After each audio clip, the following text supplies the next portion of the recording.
Ketika reaksi kimia berlangsung, muncul dua kemungkinan. Dia akan melepas energi atau menyerap energi. Energi ini ada dalam dua bentuk. Dia bisa berupa usaha ataupun panas.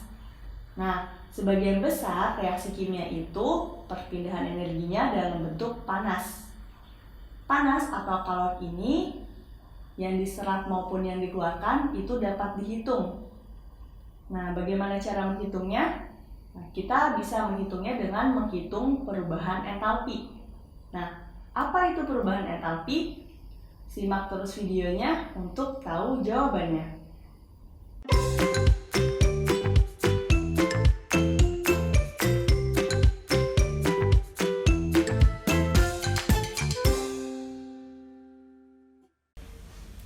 Di video sebelumnya kita sudah bahas mengenai energi. Nah, berdasarkan hukum kekekalan energi, bahwa energi itu tidak dapat diciptakan maupun dimusnahkan. Energi hanya dapat berubah dari satu bentuk ke bentuk lainnya. Nah, dalam mengamati perubahan energi ini, yang menjadi pusat perhatian kita itu kita sebut sebagai sistem. Sedangkan yang di luar daripada sistem itu kita sebut lingkungan. Setiap sistem itu punya energi dalamnya masing-masing. Perlu diingat ya bahwa energi itu merupakan suatu fungsi keadaan. Artinya dia hanya bergantung pada keadaan awal dan keadaan akhirnya saja. Contohnya, ketika kita mendaki sebuah gunung, dengan mengambil energi potensial sebagai contoh, kita menemukan bahwa pertambahan energi potensial gravitasi adalah sama ketika kita berangkat dari satu titik yang sama menuju suatu puncak yang sama, walaupun lintasannya berbeda. Nah, misalnya ada dua orang, dia berangkat dari satu titik yang sama. Walaupun jalan yang diambil berbeda, tapi tujuannya itu sama, maka besar energi potensialnya itu adalah sama. Nah, karena yang kita hitung itu hanyalah keadaan awal dan keadaan akhirnya, berarti kita itu hanya menghitung perubahannya saja. Perubahan energi dalam itu bisa kita tulis sebagai delta E sama dengan Q plus W. Dalam pelajaran kimia, biasanya kita fokus kepada energi yang masuk atau keluar dari suatu reaksi kimia. Kemudian biasanya fokus kepada kalor yang diserap maupun yang dikeluarkan. Nah, seperti yang saya bilang sebelumnya bahwa kita bisa menghitung kalor ini. Untuk menghitung kalor ini, kita butuh suatu fungsi keadaan yang berkaitan dengan reaksi-reaksi kimia. Untungnya ilmuwan telah menemukannya, yaitu entalpi. Jadi, entalpi adalah jumlah energi secara total yang dimiliki suatu sistem. Biasanya dia dilambangkan dengan huruf H kapital. Nah, jadi entalpi ini adalah jumlah energi dalam ditambah dengan energi yang dibutuhkan untuk menggeser lingkungan, sehingga terdapat ruang untuk tekanan dan volume sistem tersebut. Bisa kita tulis sebagai P dikali V. Jadi rumus entalpi itu sama dengan H sama dengan E ditambah P dikali V. Nah, karena entalpi ini merupakan suatu fungsi keadaan sama seperti energi, jadi yang kita hitung itu adalah perubahannya. Nah, di rumus berarti kita tambahkan delta. Delta H sama dengan delta E ditambah delta P kali V. Kemudian delta E itu bisa kita tulis sebagai Q ditambah W. Lalu, karena biasanya perhitungan entalpi itu dilakukan pada tekanan yang konstan, berarti tidak ada perubahan tekanan. Jadi, bisa kita tulis rumusnya, delta H sama dengan Q ditambah W ditambah P kali delta V. Kemudian, W atau usaha itu bisa kita tulis sebagai P dikali delta V. Nah, karena usaha yang dilakukan ini terhadap lingkungan, sehingga usahanya itu negatif. Maka W itu kita tulis dengan min P dikali delta V. Jadi rumusnya adalah delta H sama dengan Q dikurang P kali delta V ditambah P dikali delta V. Karena ada dua variabel yang sama, itu kita coret. Nah, maka diperoleh delta H sama dengan Q. Artinya perubahan entalpi itu sama dengan kalor yang diserap maupun yang dilepaskan oleh suatu sistem. Tapi perlu diingat ya, ini terjadi jika pada tekanan yang konstan. Berkaitan dengan kalor yang diserap maupun yang dilepaskan oleh suatu sistem, kita kenalan nih sama yang namanya reaksi eksoterm dan reaksi endoterm. Reaksi eksoterm adalah reaksi yang melepaskan atau membebaskan sejumlah kalor. Karena dia melepaskan sejumlah kalor, maka nantinya perubahan entalpinya itu akan bernilai negatif. Nah, karena ada kalor yang dilepaskan dari sistem ke lingkungan, artinya ada panas yang dikeluarkan dari sistem ke lingkungan, berarti suhu lingkungan nantinya akan meningkat atau terasa lebih panas. Kemudian ada reaksi endoterm. Reaksi endoterm adalah reaksi yang menerima atau menyerap sejumlah kalor. Nah, berarti nanti delta H-nya itu akan bertambah, jadi bernilai positif.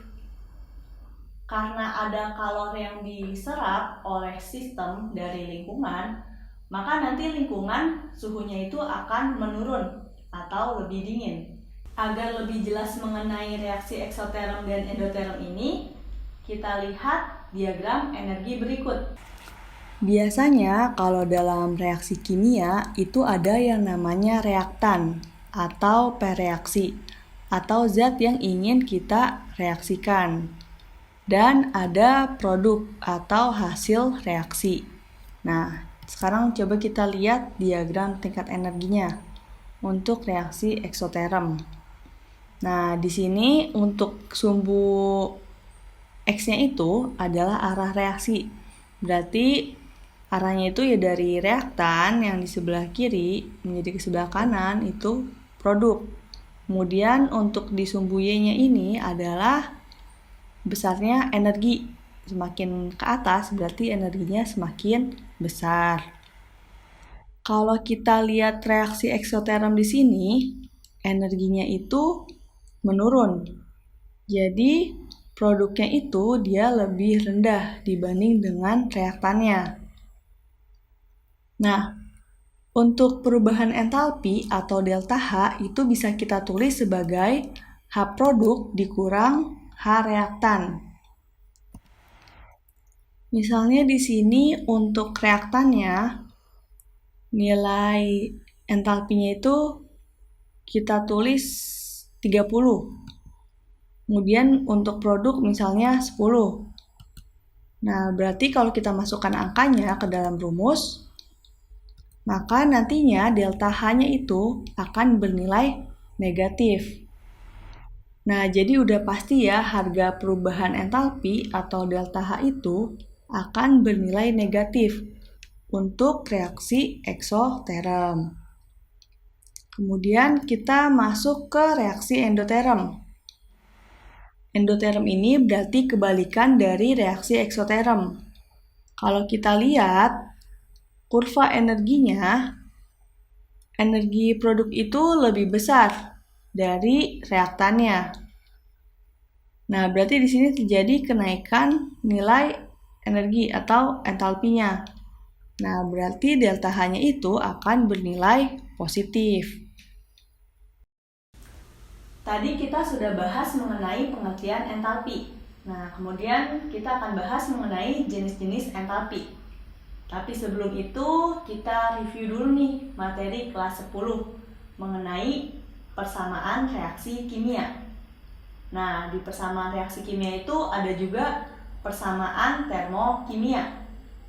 Jadi persamaan termokimia itu adalah persamaan reaksi yang disertai dengan perubahan entalpinya.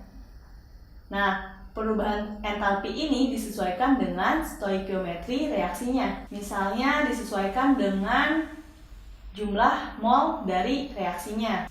Dalam persamaan termokimia, kita juga perlu menuliskan wujud zatnya. Wujud zatnya itu ada 4. Padat itu bisa kita simbolkan dengan huruf S, kemudian gas itu kita simbolkan dengan huruf G, larutan kita simbolkan dengan huruf Aki, dan cairan kita simbolkan dengan huruf L. Untuk lebih jelas mengenai persamaan termokimia, kita langsung aja ke contoh soalnya. Pada pembakaran 1 mol metana dihasilkan karbon dioksida dan uap air. Pada reaksi tersebut dilepaskan kalor sebesar 142 kJ per mol. Nah, untuk menuliskan persamaan reaksinya, pertama-tama kita jabarkan dulu zat-zat apa saja yang bereaksi dalam persamaan reaksi itu. Nah, di sini diketahui ada 1 mol metana. Nah, metana itu adalah CH4. Kemudian di sini dikasih tahu bahwa reaksinya itu adalah reaksi pembakaran. Nah, untuk reaksi pembakaran itu biasanya ada O2 yang ikut terlibat. O2 atau oksigen yang ikut terlibat dalam reaksi. Nah, dihasilkan karbon dioksida. Karbon dioksida itu berarti CO2.